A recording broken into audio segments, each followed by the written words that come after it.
just like what I've been doing for most of my predictions. If I don't get the majority correct, which there's this many matches, so I have to get this many right, then I'll do whatever challenge that you guys put down in the comments down below. You know, today was like a really good day of school. You know, I got a good grade on my math test. Like, it all kind of just went like, what's that? All right, that's a strange, all right, that's weird. Oh, okay. That can't be good. Oh.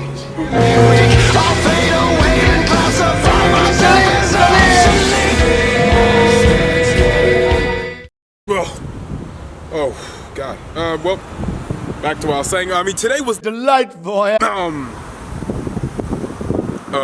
meant it was good. Okay.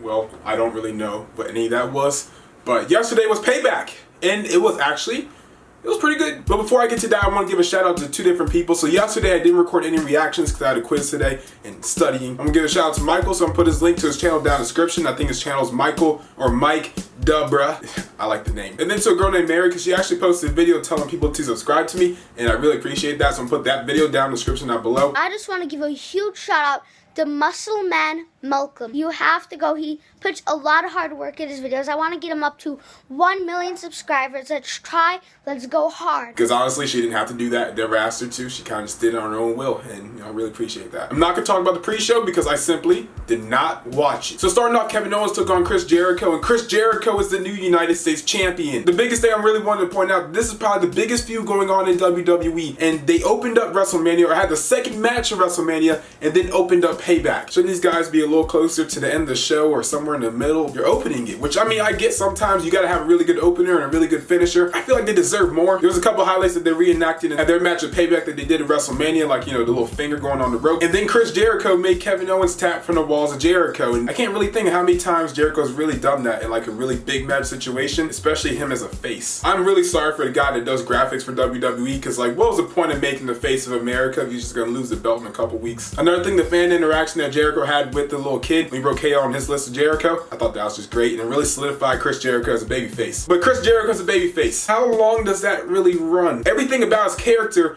is made through him being a heel, but when he turns face, he just kind of bounces off of some of his characteristics of him being a heel, but now makes it in more of a nerdy, funny way. You almost want to say, why didn't you just lose and leave? But babyface Jericho is still good, but heel Chris Jericho is where he makes all his material. But overall, from a match standpoint, I really liked it. I think after that match was the Cruiserweight Championship between Neville and Austin Aries. So I thought the match itself was really good, but like, is it just me, or does it feel like Austin Aries is just like holding back? I look at Austin Aries and I know he's good because of all the previous matches he's done, like the stuff in Ring of Honor with Tyler Black or Bryan Danielson, or going to TNA and facing Jeff Hardy. I feel like there's so much more they really could have done, which was still a really good match. Like, don't get me wrong, it really told a story about what the Cruiserweights can do. I don't know, I just felt like Austin was holding back. I thought it was a really unique way of Neville like basically taking one hand because he's that freaking jacked and taking the referee by one hand and just tossing him over. But I mean, you couldn't just have like TJ Perkins come out there and do something. Like, what's the point of him turning heel? Like, him turning heel was to help Neville in a way. So where was Perkins? That's honestly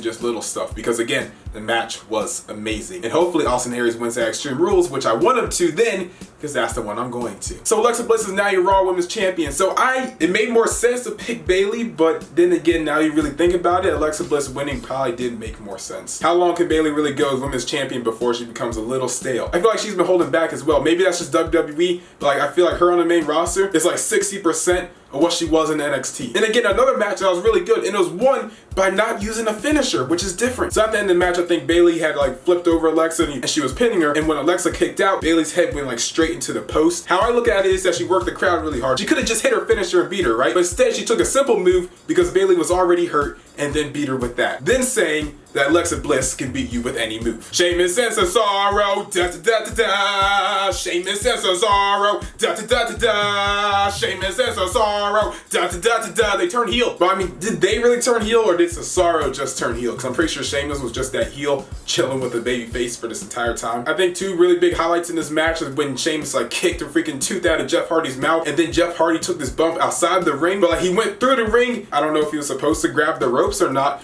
but he kind of just hit the floor floor. Didn't touch a rope, didn't touch anything, just hit the floor really hard. Jeff, you're like 40 years old. You can't be doing that stuff, man. We need you around for a couple more years. I also like a Raw talk with Sheamus and Cesaro. They were talking about it. And Sheamus said after the match, he just saw Cesaro sprint to the ring and attack Jeff Hardy or Matt Hardy. So Sheamus just went after it for it because that's what he's been waiting for his entire time now. I think after that was the first part of the House of Horrors match. It started off with Randy Orton being in the limo going to House of Horrors. And he had like his shirt off and stuff, which I thought would have been a lot cooler if they had Randy Orton kind of like preparing. Like as they were filming him going to the House of Horrors, like you would see Randy tape up his wrist and then take off his shirt and do all that kind of stuff. And then probably take the whole bottle of baby oil and just pour it on himself and just rub it in. At first it was like a high school video project, and then it slowly got really good. I'm like, okay, I don't know why, but I'm kind of into this. I don't know why. I'm just feeling it for some reason. Then Bray went to the fridge. It was all good and dandy until Bray was about to tip over the fridge. And then they showed a top view of Randy Orton. And it just made me realize that this was all pre-taped and fake. Because if you're recording these two dudes beating the crap out of each other, wouldn't you have time to get in all these cool angles? Like, did you climb up in his cabinet and then hold the camera over Randy? But then like he tips over the fridge on Randy and then Bray gets in the car. So the duration of whatever matches were in the middle of that, so let's say like 20 minutes. That means it took Bray about 20 minutes from New Orleans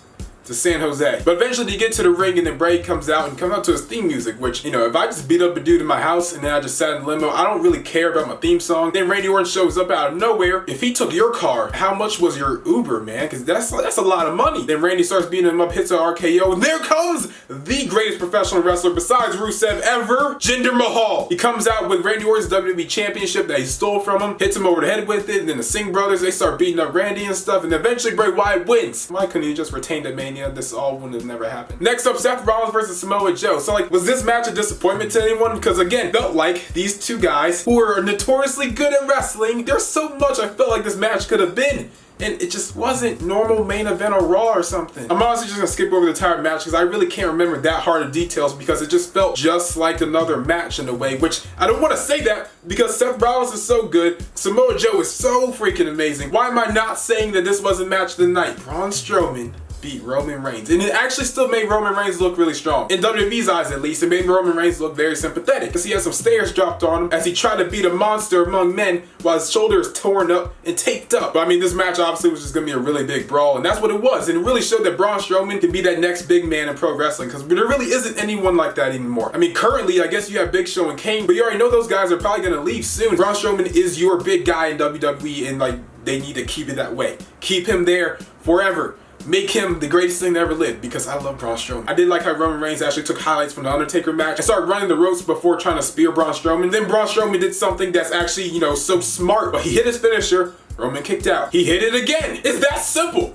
Why aren't more people doing that? It didn't work the first time. Why am I gonna try a move that doesn't usually work? Let me just try the move that usually works one more time and let's see if it gets the job done. And as Roman Reigns was coughing up blood and his shoulders all taped up, people are chanting, "You deserved it." People are just so rude. But also on Raw Talk, as Roman was trying to get into an ambulance, Braun Strowman said, "I'm not done with you." He runs through an ambulance door and into a bunch of boxes, which was just awesome. Like, he ran through a door. Like, it was nothing. It just came off his hinges. It's like the door was literally never there. That did not even slow him down. But thank you guys for watching the video. Hope you really enjoyed. I'll probably end up doing that little, you know, broken Malcolm, whatever that is. I have to look it up. Let's say Friday, Thursday. So thank you guys for watching the video. Hope you really enjoyed. Make sure to like, comment, share, and always subscribe. And we outie.